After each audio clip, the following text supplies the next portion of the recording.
इसके पत्तों को जब हम उबालते हैं तो उसमें उबालते समय आधा चम्मच सौंठ डाल दें। सौंठ डालने के बाद में इसका एक औषधीय गुण बढ़ जाता है। और फिर ये पत्ता, क्योंकि सौंठ के आने से सौंठ कफ नाशक होती है तो कफ का भी नाश करेगा। तो आप जिन भाई बहनों को छींक आती है, नज़ला है, जुकाम है, कफ कोल्ड है, बार बार अस्थमेटिक प्रॉब्लम हो जाती है, या कहीं फूल सूंघने से छींक आने लगती हैं, धूल से छींक आने लगती है, विशेषकर बहनें जब भोजन बनाती हैं तो वहाँ पर अगर धुएँ का थोड़ा भी प्रकोप हो गया या छोंक लगाया, उसमें भी थोड़ा धुआं उठता है, फिर छींक आने लगती हैं, तो उन सभी अवस्थाओं में हम इसका प्रयोग कर सकते हैं। और इन जितनी भी बीमारियाँ मैंने आपको गिनाई उनसे हम बच सकते हैं, हेल्दी और स्वस्थ रह सकते हैं। हम जिस पौधे की चर्चा कर रहे हैं ये है हार श्रृंगार। इसको पारिजात भी कहते हैं और ये लगभग पूरे भारत में होता है। आजकल इसका सीज़न है फूल लगने का। आजकल खिलता है, रात्रि में पूरे फूल खिलते हैं इसमें और दिन में वो झड़ जाते हैं, फिर रात्रि में खिलते हैं। तो नाइट में इसके फूल खिलते हैं और दिन में झड़ जाते हैं, ये इसका क्रम है। तो बहुत अपने आप में एक दिव्य पौधा है। शोथ कहते हैं सूजन को। शरीर के किसी भाग में कहीं भी सूजन है तो आप इसके पत्तों को और सौंठ के साथ उबाल करके यूज़ करते हैं तो आपकी जो शोथ है, सूजन है, स्वेलिंग है, उसको दूर करेगा। वायु रोग, जितने भी समस्त वायु के रोग हैं, जहाँ भी दर्द होता है, विशेषकर सियाटिका दर्द में, सियाटिका दर्द के लिए एक उत्तम पौधा है हार श्रृंगार पारिजात। तो हम इसका प्रयोग कर सकते हैं। ये बहुत ही खुशबूदार है।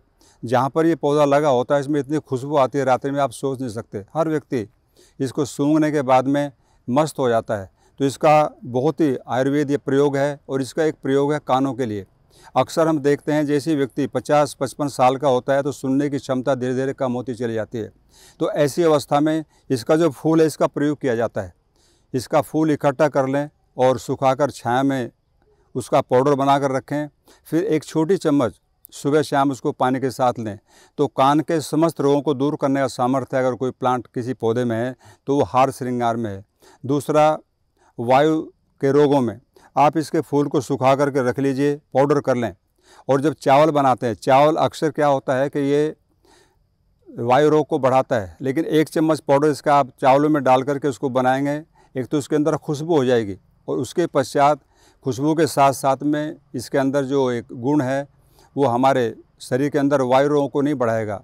कोई भी वायु रोगों वाला व्यक्ति इसका प्रयोग कर सकता है और वायु रोग से वंचित रह सकता है।